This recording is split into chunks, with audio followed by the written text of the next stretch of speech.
สินค้าที่เราส่งออกไปที่เราได้เกินดุลมานี่ทั้งเบิดมันเป็นสินค้าของเราแท้บ่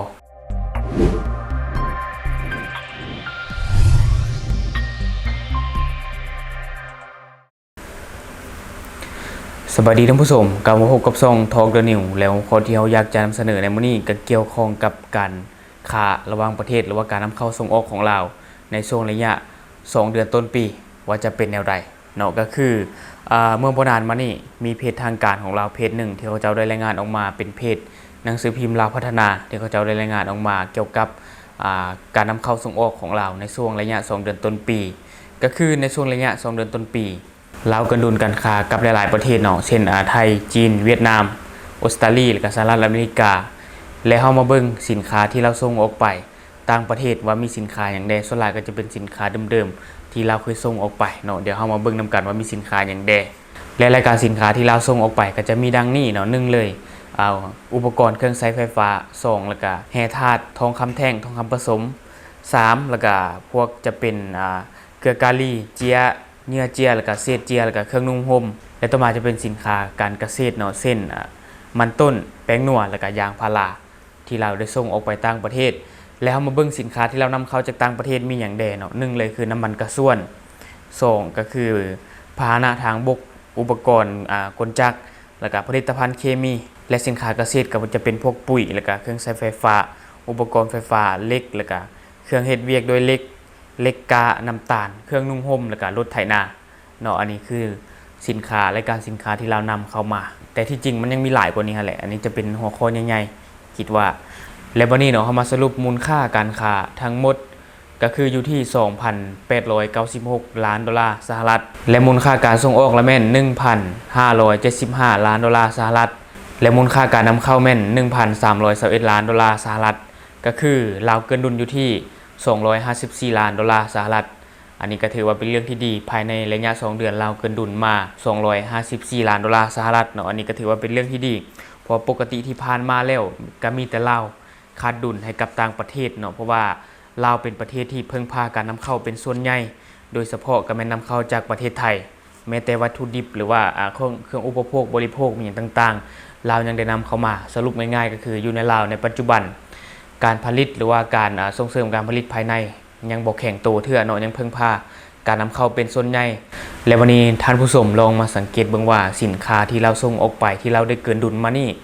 ทั้งเบิดมันเป็นสินค้าของเราแท้บ่เนาะหรือว่าเป็นสินค้าที่ต่างชาติมาลงทุนแล้วก็ผลิตแล้วก็ส่งออกไปต่างประเทศ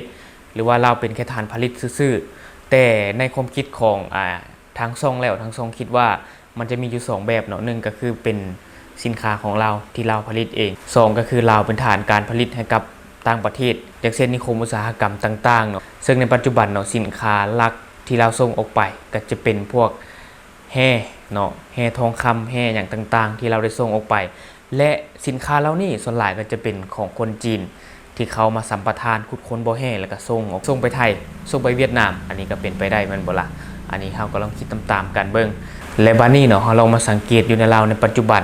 ถ้าหากว่าผู้ใดติดตามประเทศลาวหรือว่าติดตามข่าวสารของลาวอยู่ในปัจจุบันก็จะเห็นว่าลาวมีการ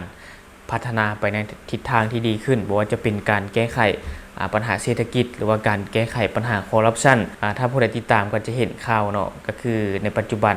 ทางการมีการแก้ไขปัญหาคอร์รัปชันนี้ถือว่าจริงจังเนาะอันนี้ก็ถือว่าชมเชยและต่อมาก็คือปัญหาเศรษฐกิจอันนี้ก็ถือว่าดีขึ้นถ้าเปรียบเทียบกับเมื่อก่อนเนาะอย่างเช่นเงินเฟ้อบ่อัตราแลกเปลี่ยนพวกนี้ที่ทางการเพิ่นเข้ามาแก้ไขก็ถือว่าเป็นเรื่องที่ดีและต่อมาก็คือภายในระยะ2เดือนต้นปีก็คือในปีนี้หวังว่าจะเป็นปีที่ดีเนาะที่เราได้เกินดุลการค้าตั้งแต่ต้นปีเลยและต่อไปเนาะถ้าหากว่าประเทศลาวส่งเสริมการผลิตภายในใส่สินค้าของเราของคนลาวที่เราผลิตกันในประเทศสินะส่งเสริมการผลิตภายในและลดการนำเข้าหรือว่าบ่ต้องพึ่งพาการนำเข้าหลายท่านผู้ชมก็อาจสิเห็นแล้วในช่วงที่ผ่านมาช่วงปีกายเนาะช่วงปีกายท่านผู้ชมก็จะเห็นปีกายปีก่อนนี่แหละช่วงที่เงินกีบเฟ้อแห้งนะบางคนก็สิเว้าว่าเงินบาทขึ้นจังสีจังสันที่จริงเงินบาทมันบ่ได้ขึ้นดอกเนาะเงินบาทมันเท่าเก่าแต่ว่าเงินกีบเฮามันอ่อนค่าลงหรือว่าเงินเฮาเฟ้อแล้วผลกระทบที่เฮาจะได้รับก็คือนี่แหละสินค้าที่ราคามันสูงขึ้นเพราะว่าหยังเพราะว่าเฮานำเข้ามาจากประเทศไทยและเงินเฮามันเฟ้อราคาสินค้าซ้ำเก่าอยู่แต่ว่าเฮาต้องได้เติมเงินให้มันหลายกว่าเก่าเพื่อจะได้สินค้าตัวนั้น แต่ถ้าหากว่าในอนาคตลาวส่งเสริมการผลิตหรือว่ากระตุ้นการผลิตภายในประเทศแล้วก็ส่งออกอันนี้มันก็แห่งจะมีข้อดีหลายๆอย่างเนาะหนึ่งเลยช่วยกระตุ้นเศรษฐกิจภายในประเทศให้เติบโตอย่างว่องไวสองก็คือช่วยเพิ่มรายได้เข้าประเทศแบบนี้ก็จะให้เศรษฐกิจขยายตัวแต่ก็เชื่อว่าในอนาคตเนาะทุกอย่างมันอาจจะดีกว่านี้และในมื้อนี้ทั้งซ่องก็ขอจบไปเพียงเท่านี้นี่ก็จะเป็นการเก็บข้อมูลเล็กๆน้อยๆมาฝากท่านผู้ชมก็คือในช่วงระยะ2เดือนต้นปีเรากระดุนการค้าไปแล้ว254กว่าล้านดอลลาร์สหรัฐเนาะอันนี้ก็เป็นข้อมูลเล็กน้อยที่ทางช่องเอามาฝากท่านผู้ชมและสำหรับท่านใดที่เบิ่งช่องเฮาแล้วรู้สึกว่าช่องของเฮามีสาระหรือว่ามีประโยชน์ก็อย่าลืมกดติดตามช่องเพื่อเป็นกำลังใจให้เฮาได้ผลิตคลิปดีๆแบบนี้ออกมาเรื่อยๆหรือสำหรับท่านใดที่มีความคิดความเห็นอยากตำหนิติเตียนหรือว่าอยากประกอบส่วนข้อมูลเข้านำกันหรือว่าข้อมูลผิดพลาดประการใดอันนี้ก็ต้องขอโทษขออภัยแล้วสำหรับท่านใดที่มีข้อมูลก็สามารถฝากไว้ได้ภายใต้คอมเมนต์ของเราจะเข้าไปอ่านแล้วก็ตอบแลกเปลี่ยนประสบการณ์นำกันอย่าลืมกดติดตามช่องเพื่อเป็นกำลังใจให้กันเด้อขอขอบใจ